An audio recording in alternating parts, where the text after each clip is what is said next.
The last train to London. The platform was almost empty. A thin layer of fog hung in the cold December air, wrapping the station in a quiet stillness that felt heavier than usual. The digital board flickered above, announcing delays no one seemed to care about. Arman stood near the edge of platform 6, hands tucked into his coat pockets, his breath visible in the freezing London night. This was it. The last train. Not just for tonight, but for everything. A city that never felt like home. 3 years ago, Arman had arrived in London with a suitcase, a student visa, and a head full of dreams. He thought the city would welcome him. Instead, it tested him. Long shifts at a restaurant in East London, 12 hours on his feet, smiling at customers who barely looked at him twice, nodding politely when his manager said things like, "You people should be grateful for opportunities like this." He never replied, because he needed the job, because survival comes before pride. At night, he would return to his tiny shared apartment, too exhausted to eat, too tired to think, just staring at the ceiling, wondering if this was the life he had crossed continents for. The girl on the train. It was a random Tuesday when everything changed. Arman had just boarded the late-night train, headphones in, eyes glued to his phone. The carriage was half empty, filled with strangers lost in their own worlds. "Is this seat free?" He looked up. A girl stood there, her cheeks slightly flushed from the cold, a soft smile playing on her lips. Yeah, it is." She sat down. That was it. No dramatic music, no slow motion. Just a simple moment. Her name was Emily. The unexpected routine. After that night, they kept running into each other. Same train, same time, different conversations. At first, it was small talk. "Long day? Yeah. You? Same." Then, it became more. They started saving seats for each other, sharing stories, laughing over nothing. Emily worked at a publishing house. She loved books, rainy afternoons, and quiet cafes. Arman talked about home, about Bangladesh, about the chaos, the warmth, the feeling of belonging. "You miss it?" she asked once.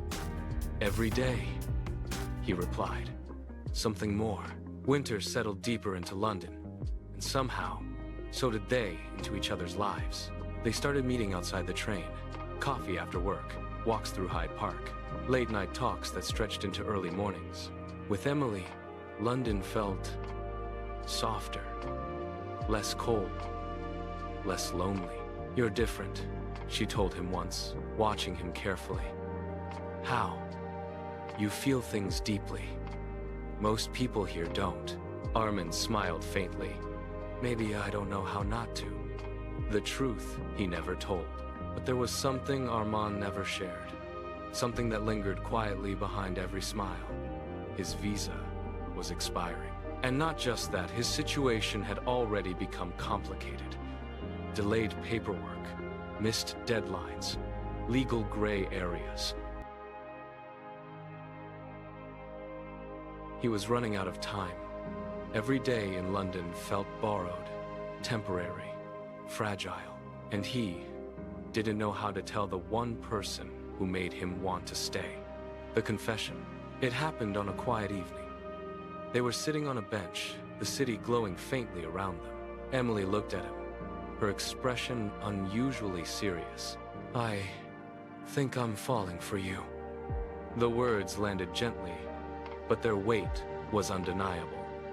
Arman felt his chest tighten.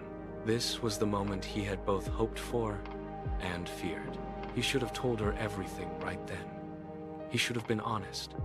But instead, he stayed silent.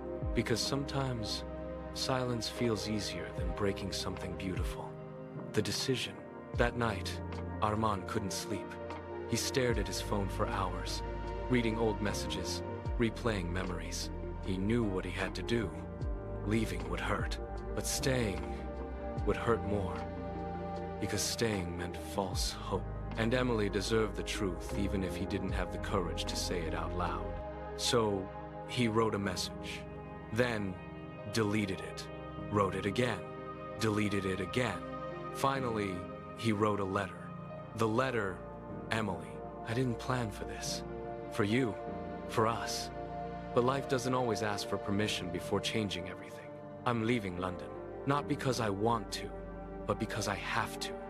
You deserve someone who can stay, someone who doesn't come with an expiry date. I'm sorry, I couldn't be that person. Arman. He folded the letter carefully, but he never gave it to her. The last night. Now, he stood on the platform, alone. The train would arrive in 5 minutes. His phone buzzed. Emily, where are you? He stared at the message, then locked his phone. Some goodbyes are easier when they're unfinished. The unexpected ending. Ah! He froze. That voice. He turned around. Emily, running toward him, breathless, her hair messy from the wind. Her eyes filled with something between anger and fear. Why didn't you tell me? She demanded. Arman swallowed hard. I didn't want to make it harder. Harder for who? She shot back. You decided everything on your own. The train lights appeared in the distance. Time was running out. The truth, finally spoken. I can't stay, Arman said quietly. My visa, it's over. Emily stared at him. For a moment, neither of them spoke. Then she stepped closer. So, that's it? She asked softly. You just leave? I don't have a choice. You do, she said. Stay. We'll figure something out. Her hand found his. Warm. Goodbye. Slowly, gently, he let go of her hand.